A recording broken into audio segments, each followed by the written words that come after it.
Assalamualaikum warahmatullahi wabarakatuh. Perkenalkan, nama saya Ade Rahmat. Saya adalah mahasiswa Universitas Pelita Bangsa, Prodi Teknik Industri.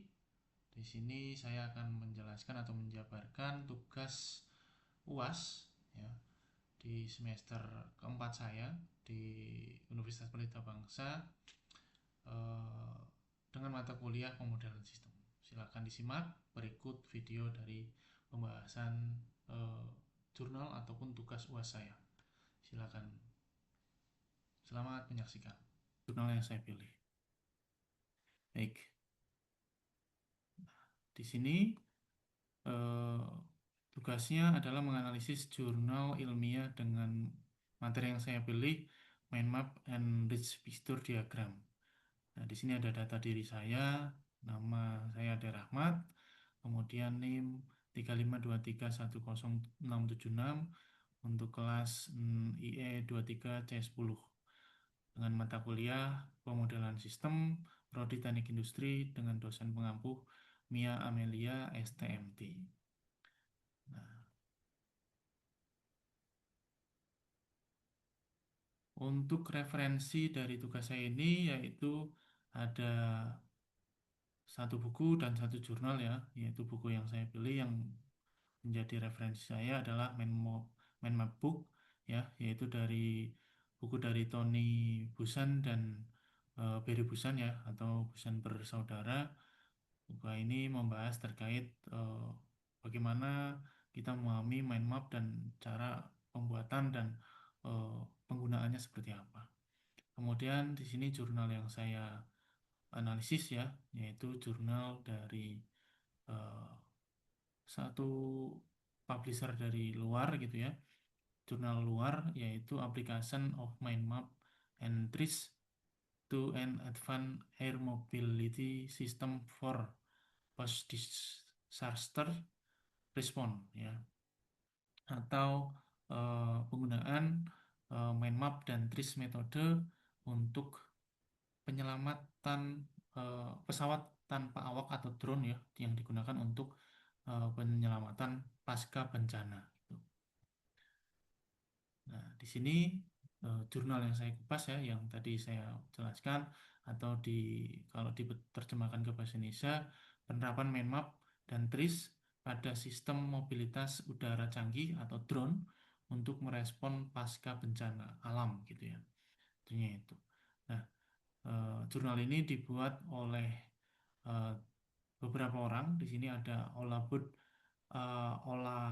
Nipekun, ada juga Carlos C. Montalvo, kemudian ada Kari C. Lippert dan John Dewey ya. Jurnal ini publish 20 November tahun 2024 kemarin ya, masih baru. Nah, kemudian publishernya saya tidak ingat ya. Kebetulan tidak saya cantumkan, mungkin nanti eh, saya lengkapi ya di PPT yang akan saya share gitu ya, di kolom komen ataupun link yang akan saya share nanti di kolom komen gitu. Nah, buat apa sih untuk jurnal ini dibuat dan saya berniat untuk mengupasnya atau menganalisnya? Nah, eh, jurnal ini menurut saya sangat eh, cocok ya untuk saya bahas di eh, kali ini karena seperti isu atau berita yang masih hangat di beberapa hari atau beberapa bulan kemarin ya, ada beberapa eh, pendaki asing. Setidaknya dalam satu bulan ini ada 3 pendaki asing yang jatuh dari puncak Rinjani ya, Gunung Rinjani, sehingga harus ditutup jalur pendakiannya untuk beberapa waktu gitu ya. Nah, salah satunya yang sangat tragis gitu ya, ada pendaki dari Brasil yang jatuh di puncak Rinjani kemudian tidak tertolong karena tim penyelamat yang jauh dari puncak yang berada di kaki gunung sehingga tidak sempat untuk menolong gitu ya. Nah, dari berita yang beredar ya, ada beberapa hal yang saya garis bawahi. Ada drone dari pendaki lain yang sempat menangkap gambar beberapa waktu setelah Juliana atau pendaki dari Brasil tadi jatuh, sempat terekam dan masih hidup gitu ya. Nah, kemudian karena mungkin lama penyelamatannya dan jarak yang jauh dari kaki gunung serta mungkin cuaca yang tidak mendukung sehingga Juliana atau pendaki Brasil tadi tidak bisa diselamatkan gitu. Nah, di sini pembahasan di jurnal ini menurut saya sangat cocok ya untuk eh, penyelamatan bencana atau penyelamatan tim SAR seperti itu ya. Nah, di sini selain untuk bencana bisa juga digunakan seperti hal tadi gitu ya. Karena tidak menutup kemungkinan drone ini dengan skala besar gitu ya bisa digunakan untuk mengangkat atau menyelamatkan eh, korban dari bencana alam yang mungkin terisolir, tidak bisa dijangkau dengan transportasi lain ya, entah itu kendaraan beroda, darat gitu ya, ataupun helikopter gitu ya. Nah, drone di sini muncul bisa sebagai opsi penyelamatan yang bisa digunakan untuk penyelamatan pasca bencana gitu. Nah, kemudian tujuan penelitian ini yaitu peneliti berfokus untuk pada penerapan sistem thinking tools untuk mengatasi tantangan dalam merespon bencana yang mungkin eh, kadang terlambat atau sedikit eh, telat gitu ya, sehingga korban tidak terselamatkan atau memakan korban yang eh, banyak gitu ya, sehingga korbannya tidak bisa diselamatkan. Nah, metode yang digunakan seperti tadi saya bilang ya ada mind map dan TRIS. Mind map seperti kita ketahui bersama ya, sering digunakan di jurnal-jurnal untuk mencari solusi atau menjabarkan masalah-masalah yang ada dalam jurnal gitu. Kemudian ada juga TRIS. TRIS di sini metode dari Rusia, yaitu singkatan dari sebentar, singkatan dari Teorija Resbenija Isobretateskip Sedec ya. Eh, ini kalau menurut saya hampir sama kayak rich picture diagram gitu ya. Bisa diterapkan atau dikombin dengan mind map untuk mencari solusi atau menjabarkan masalah-masalah yang ada. Nah, mind map di sini digunakan untuk memahami komplektivitas ya, kompleksivitas sistem Advanced Air Mobile Mobility Post Disaster Response atau IAM PDR ya secara holistik.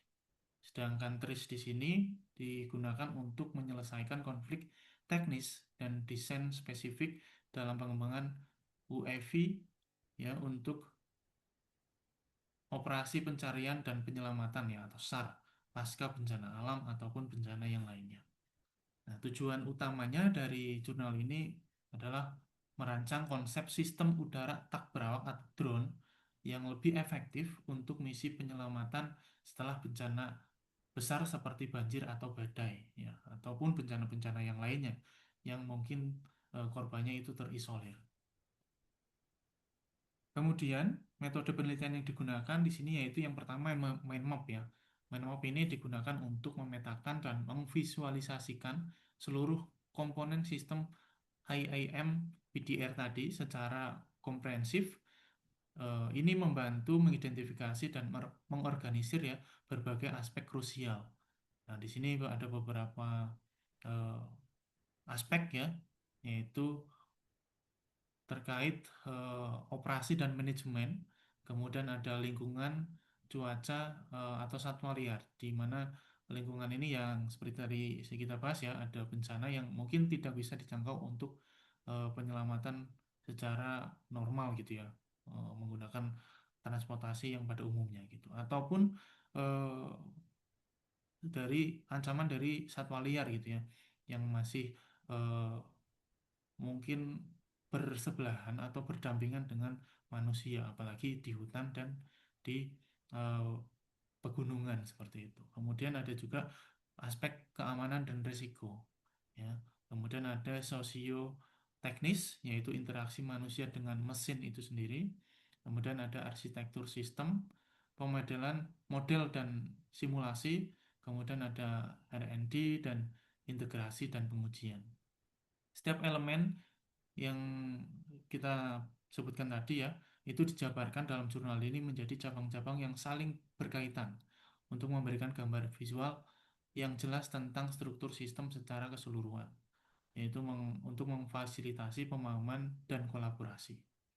Gitu.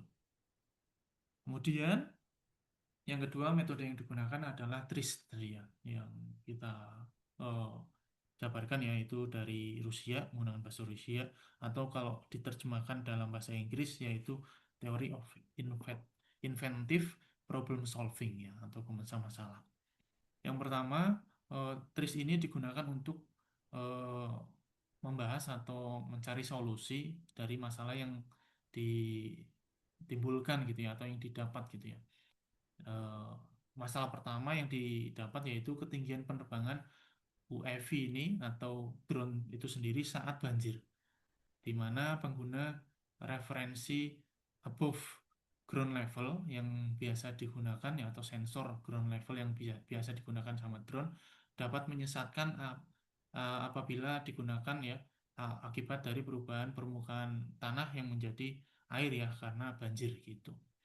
Kemudian solusi dari TRIS itu sendiri bisa menggunakan AMS-WL ya, atau above mean sea atau water level ya, sea level atau eh, water level sebagai referensi baru yang lebih stabil, yaitu penggunaan sensor selain ground level ya, yang mungkin tidak akan mengganggu eh, navigasi ataupun mengganggu eh, jalannya evakuasi pada saat penyelamatan, yang mungkin jika menggunakan ground level kemudian permukaan tanahnya tertutup oleh air karena banjir, drone ini tidak bisa mendeteksi ketinggiannya di berapa, ketinggian berapa.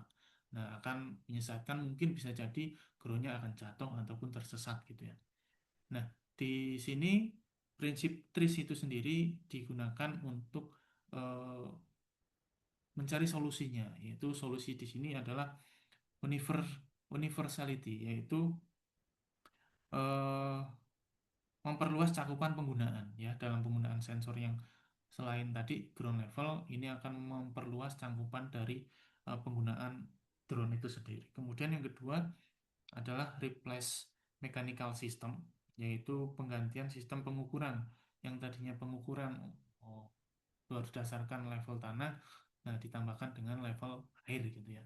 Kemudian ada self service, yaitu sistem adaptif, lebih adaptif dengan lingkungan yang berubah, yang tadinya tanah menjadi air gitu ya. Kemudian untuk masalah yang kedua, gangguan sinyal akibat 5G ya, yang sering kita gunakan atau yang sistem terbaru dari jaringan internet ya, yaitu 5G, di mana sinyal ini dapat mengganggu altimeter UAF atau drone itu sendiri dengan dapat ya, dapat mengurangi akurasi dari navigasi dan keselamatan dari penerbangan, di mana sinyal ini akan mengganggu sinyal drone navigasinya, dan akan susah komunikasi antara remote control dengan drone-nya itu sendiri. Kemudian solusi TRIS di sini yaitu segmentasi penggunaan frekuensi berdasarkan ketinggian penerbangan untuk menghindari interferensi, yaitu contohnya penggunaan frekuensi yang berbeda di bawah dan di atas ketinggian 200 kaki ya, untuk memastikan komunikasi yang lebih stabil. Misal gitu ya tadi ya, jika di bawah 200 kaki menggunakan sinyal 1, kemudian jika ketinggiannya sudah melewati 200 kaki itu menggunakan sinyal eh, lainnya gitu ya, atau yang tidak terganggu oleh 5G itu sendiri. Nah, ini akan terjadi konflik ya, di mana 5G ini ya nggak bisa dihilangkan ya, atau memang digunakan untuk masyarakat umum ya, khalayak umum untuk berkomunikasi gitu. Nah, salah satunya untuk solusi trisnya tadi ya, menggunakan frekuensi yang berbeda. Kemudian sistem prinsip tris yang lainnya yaitu segmentation dan dynamic, di mana segmentation ini yaitu memecah sistem menjadi bagian, yaitu contohnya tadi ya. Kemudian dinamik, kemampuan beradaptasi dengan lingkungan.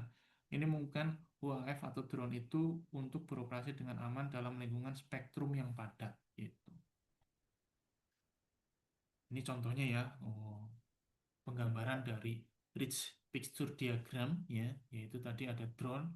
eh, Masalah yang pertama karena banjir dia mungkin tidak bisa mendeteksi level ketinggiannya ataupun sinyal yang berbentrokan dengan 5G tadi dengan mengurangi akurasi navigasi dari keselamatan atau navigasi drone itu dengan remote controlnya gitu. Kemudian hasil penelitian ini ya, penerapan mind map dan TRIS ini memberikan kontribusi yang signifikan dalam fase awal pengembangan dari sistem AAM PDR tadi ya. Mind map ini memfasilitasi pemahaman sistem secara menyeluruh dan penyusunan desain konseptual yang terstruktur gitu ya. Kemudian sedangkan TRIS itu berhasil menyarankan solusi yang inovatif dan untuk konflik gitu ya dengan desain dan operasionalnya, meningkatkan efisiensi dan keandalan dari sistem drone itu sendiri. Ya, contoh hasil konkretnya itu termasuk perubahan referensi ketinggian dari AGL ground level tadi ke penggunaan sea level atau water level gitu ya, AMSL, untuk navigasi yang lebih akurat di area banjir, serta implementasi strategi multifrekuensi untuk mengatasi gangguan sinyal 5G, memastikan komunikasi drone atau UAV itu lebih stabil dan tidak apa ya, lebih adaptif gitu. Kemudian kesimpulannya, mind map dan TRIS ini atau Rich Picture Diagram ini terbukti sangat efektif pada tahap awal pengembangan dari sistem kompleks seperti AAM PDR tadi ya, yang khususnya untuk aplikasi kemanusiaan dan SAR ya, pasca bencana alam gitu atau bencana yang lainnya gitu ya. Itu yang pertama eksplorasi dan struktur. Mind map ini berguna untuk mengeksplorasi ide dan pemahaman struktur sistem secara visual, membuka wawasan baru. Kemudian penyelesaian konflik menggunakan TRIS tadi ya, memungkinkan penyelesaian konflik teknis tanpa mengorbankan fungsi intinya, tanpa mengubah dari inti dari fungsinya, untuk menghasilkan desain yang lebih optimal tentunya.